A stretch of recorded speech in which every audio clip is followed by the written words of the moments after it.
Que pensez-vous de l'Ancien Testament? J'ai parlé dernièrement avec quelqu'un qui me disait, mais l'histoire ici de la Bible, généralement, la Bible elle est vétuste, surtout l'Ancien Testament, il n'y a plus grand-chose, c'est quelque chose qu'il faudra déclasser.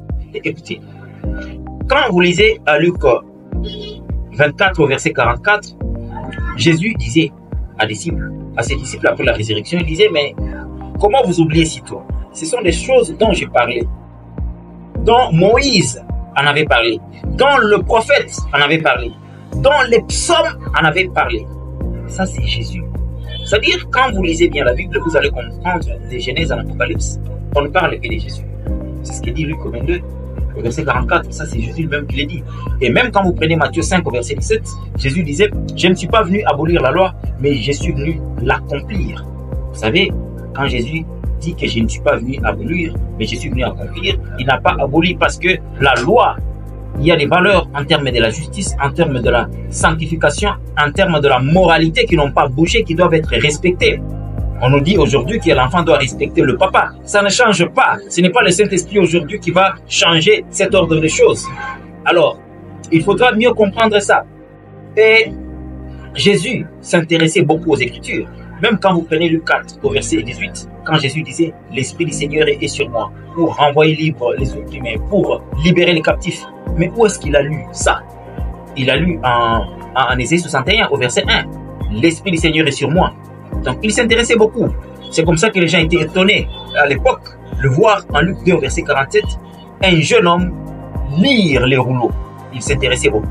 Et c'est ce qui lui avait même donné la force de tenir devant Satan. Parce que quand vous lisez Luc 4 au verset 5, Satan s'est présent devant Jésus après qu'il ait passé 40 jours et 40 nuits sans manger. Et Satan en profite, comme c'est souvent le cas, quand on est en difficulté, Satan en profite, il s'immisce, il s'intègre. Et il va se présenter devant lui pour lui dire, mais si tu es fils de Dieu, transforme cette pierre en pain. Et Jésus qui regarde, il dit, mais ça c'est quoi ça? Et heureusement, il avait lu les Écritures. Parce que quand vous lisez Deutéronome 8 au verset 3, il est dit que vous les enfants d'Israël, je vous ai conduit dans les déserts, vous n'aviez pas cultivé dans les déserts, mais je vous ai donné la manne pour vous dire tout simplement que l'homme ne vit pas de pain seulement, mais de toute parole qui sort de la bouche de Dieu. Ça, c'est Deutéronome 8 au verset 4. Et ça se comprend, parce que quand vous lisez Psaume 33, 9, il est dit, quand il dit et la chose arrive, quand il ordonne, la chose existe. Ça, c'est Dieu. Sa parole est suffisante. Et là, Jésus a retrouvé la réponse à donner à Satan. Satan ne s'était pas arrêté là. Il a continué. Au verset 7 de Luc 4, il dit, mais si tu es, regarde, moi je suis riche, j'ai tout, le monde m'appartient, j'occupe toutes les sphères, j'occupe tous les domaines, je suis au sommet. Et si tu m'acceptes, si tu te prosternes devant moi et que si tu m'adores, je te donnerai tout. Aujourd'hui, nous avons ce genre de tentations aujourd'hui. Peu importe les domaines. Nous avons des femmes qui sont séduites. Nous avons des hommes qui sont séduits, des jeunes garçons qui touchent à ceci, qui touchent à cela, parce qu'il y a eu telle promesse.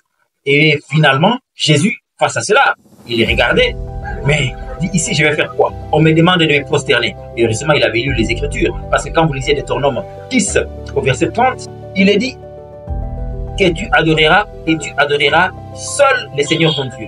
Jésus avait lu Deutéronome 10 au verset 30 et il prend cela, ce passage, il va donner à Satan, il va lui dire non, je ne vais pas me prosterner contre toi, moi je vais adorer seulement Dieu.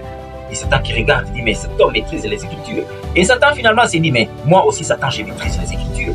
C'est là où beaucoup sont tombés aujourd'hui, surtout dans cette nation. Et il va continuer au verset 10 de Luc 4, au verset 10. Il se présente devant lui, il le transporte au niveau de la montagne et il va lui dire « Jette-toi ».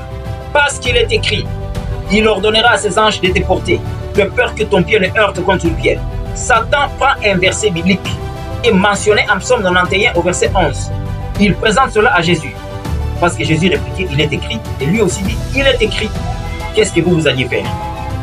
Qu'est-ce que vous alliez faire? Heureusement, c'était un bon lecteur de la Bible.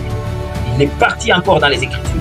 Il est tombé en Deutéronome 6, au verset 13, là où il est dit que tu ne peux pas tenter Dieu. Tu ne peux pas tenter Dieu, tu ne peux pas tester Dieu. Il prend cela, il dit, il est aussi écrit, on ne peut pas. Ce que tu dis, c'est vrai, mais on ne peut pas tenter Dieu. C'est ce que dit Deutéronome 6, 13. Il donne cela à Satan. Et Satan qui regarde. Oui, on ne peut pas tenter Dieu. Aujourd'hui, les gens tentent Dieu. Dieu t'a demandé de faire quelque chose. Tu as été têtu. Et finalement, tu t'étonnes que les choses ne marchent pas. Tu t'étonnes que tu pries, il n'y a pas de réponse.